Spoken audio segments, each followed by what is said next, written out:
ಧರ್ಮಸ್ಥಳ ಗ್ರಾಮಾಭಿವೃದ್ಧಿ ಯೋಜನೆಯ ಮಾಹಿತಿ ನೀಡುತ್ತಿದ್ದ ವೇಳೆ ಹಲ್ಲೆ ನಡೆಸಿರುವ ಬಗ್ಗೆ ಬಂಟ್ವಾಳ ನಗರ ಪೊಲೀಸ್ ಠಾಣೆಯಲ್ಲಿ ಪ್ರಕರಣ ದಾಖಲಾಗಿದೆ. ಸಜಿಪ ಮುನ್ನೂರು ಗ್ರಾಮದ ಬೆಂಕಿಯ ಇಂದಿರಾನಗರದ ಬೇಬಿ ಎಂಬವರು ಯೋಜನೆಯ ಮಾಹಿತಿಯನ್ನ ಕೇಳುವ ಸಲುವಾಗಿ ಶೈಲಜಾ ಶೆಟ್ಟಿ ಹಾಗೂ ರವೀಂದ್ರ ಶೆಟ್ಟಿ ಅವರನ್ನ ಮನೆಗೆ ಕರೆಸಿದ್ದಾರೆ. ಈ ವೇಳೆ ಸುಮಾರು 25 ಜನ ಹೆಂಗಸರು ಹಾಗೂ 3 ಮಂದಿ ಗಂಡಸರು ಶೈಲಜಾ ಶೆಟ್ಟಿ ಹಾಗೂ ರವೀಂದ್ರ ಶೆಟ್ಟಿ ಅವರು ತಪ್ಪು ಮಾಹಿತಿಯನ್ನ ನೀಡುತ್ತಿದ್ದಾರೆ ಎಂದು ಅವರ ಮೇಲೆ ಹಲ್ಲೆ ನಡೆಸಿದ್ದಾರೆ. ಹಲ್ಲೆಯಿಂದ ಅಸ್ವಸ್ಥಗೊಂಡ ಹಿನ್ನೆಲೆಯಲ್ಲಿ ಇವರನ್ನ ಬಂಟ್ವಾಳ ಸರ್ಕಾರಿ ಆಸ್ಪತ್ರೆಗೆ ದಾಖಲಿಸಲಾಗಿದ್ದು, ಬಂಟ್ವಾಳ ನಗರ ಪೊಲೀಸ್ ಠಾಣೆಯಲ್ಲಿ ದೂರು ಪ್ರತಿ ದೂರುಗಳು ದಾಖಲಾಗಿದೆ.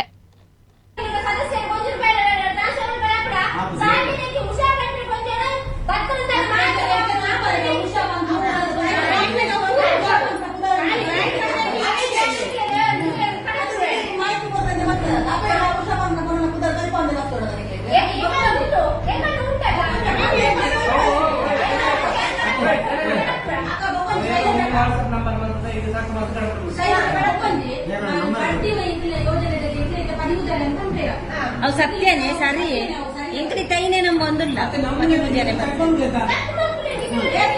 ಆಡೆ ಇಂಕಡೆ ಬಡ್ಡಿ ಚಾಟ್ ಬರ್ಪೇರತ್ತೆ 3 ಗಂಟೆ ಬೆಳಗ್ಗೆ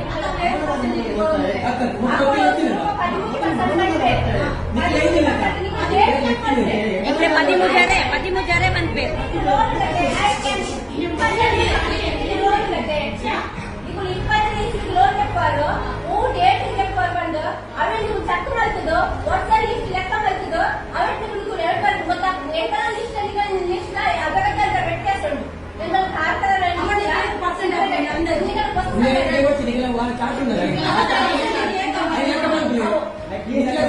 ಕಮ್ಮಿಲ್ಲ